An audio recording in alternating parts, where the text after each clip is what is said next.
네이버 카페 베니어스 M&A 마트의 칼럼이다. 제목은 초고령 사회와 민주주의는 답이 아닐 수 있다이다. 많은 이유가 존재한다. 의식주만 놓고 봐도 전세대보다 의식주가 보장됐다. 의는 그렇다고 쳐도 식과 주가 기초생활수급자까지는 정부가 생존을 위한 기본을 제공한다. 그래서 전세대보다 지금이 초고령층이 생존 확률이 기본적으로 높아졌다. 그런데 이것만이 답일까? 의식주 말고 다른 요인은 없을까? 가장 큰 게 국민건강보험과 건강검진제도다. 전 세계적으로 적은 보험료 내고 병원을 마음껏 다닐 수 있는 곳은 우리나라밖에 없다. 그러니 몸이 아플 수밖에 없는 노령층이 제일 많은 혜택을 받게 된다. 전 세대에서는 암에 걸리면 치료비 부담으로 병원 안 가고 그냥 지내다 돌아가시는 경우가 다반사였다. 그런데 국가건강보험에서 암 환자에게는 5년간 95% 치료비를 부담해주고 환자는 5%와 비보험에 속하는 치료비만 내면 된다. 웬만하면 암에 걸려도 치료를 받게 된다.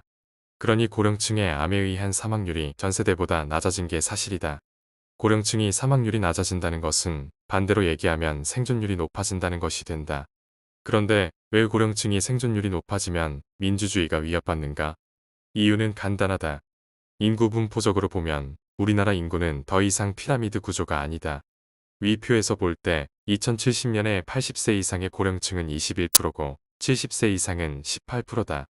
2025년 현재 기준의 80세 이상이 4%이고 70세 이상이 8%인데 괄목할 만한 초고령 사회가 오고 있는 것이다.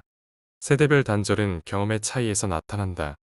정치적인 면에서 2025년의 80세가 1945년 해방 때 태어난 세대다.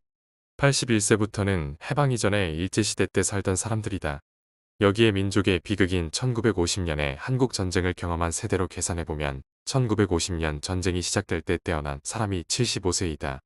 75세 이상은 당연하게도 공산주의란 말에 치를 떤다. 실향민인 경우는 더더욱 그렇다. 그래서 정치권에서 타도 공산당을 외치면 75세 이상의 노령층은 너무도 당연하게 반응한다. 반면 2025년의 20대들은 공산주의 국가인 중국, 베트남, 러시아, 쿠바 등의 자유여행을 다닌다. 공산주의 국가지만 자유주의 국가와 별 차이를 못 느끼며 여행하고 있다. 20대에게는 공산주의라는 사상을 통해 비극적으로 경험한 경험치가 없기 때문이다. 2070년은 2025년 기준으로 45년 후이다. 2025년 60세는 2075년의 105세다. 평균 수평 120세라는 말이 회자되는 현재로 보면 2070년 105세는 별 특이한 나이가 아니다.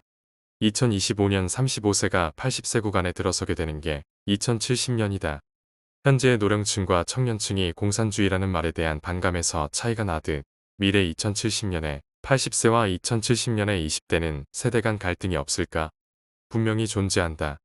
이유는 경험치가 다르기 때문이다. 2070년에 20대가 되는 나이는 2050년에 태어난 세대인데 2050년부터는 2025년 현재보다 체감할 수 있는 환경 자체가 달라진다.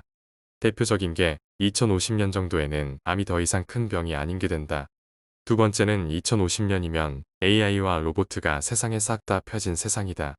2070년에 80세가 되는 2025년에 35세가 공장에서 일했다는 것을 2070년에 20대 손자에게 얘기해준다면 20대 손자는 왜 할아버지가 공장에서 일했냐고 반문할 것이다. 2070년의 공장에서는 당연히 로봇만 일하는 곳이 될 것이기 때문이다. 어떻게 초고령 사회가 민주주의를 위협하는가?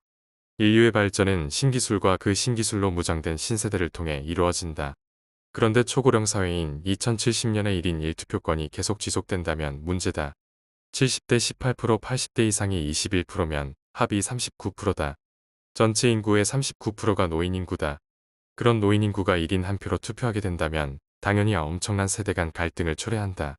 미래적 가치관 맞는 대통령을 20대부터 40대가 밀어준다고 해도 2070년에 20대 7%, 30대 8%, 40대 7%로 합이 22%다.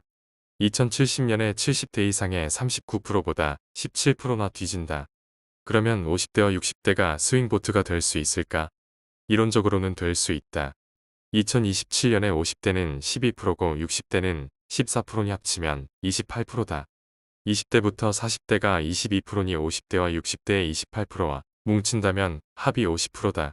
그러면 70대 이상의 39%를 이길 수 있다. 그런데 현실적으로 각 연령대별에 속해 있는 인구가 무조건 통일된 의견을 보이지 않는 게 현실이다. 최근 우리나라 대통령 선거의 후보자 간 득표율 차이는 0.7%였다. 2070년에는 70대 이상의 39%는 막강한 득표수다. 현실적으로는 70대 이상이 미는 후보자가 당선될 확률이 높아진다. 대안은 없는가? 그래서 본 리서치 센터는 2070년에는 1인 1투표제를 손봐야 할 것으로 본다. 20대와 30대와 40대에게 투표 가중치를 높게 주고 70대 이상의 가중치를 낮게 주어야 한다고 생각한다.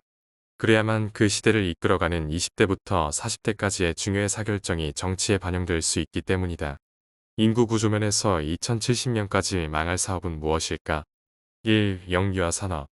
영유아 산업이라고 생각할 수 있겠지만 사실이 아니다.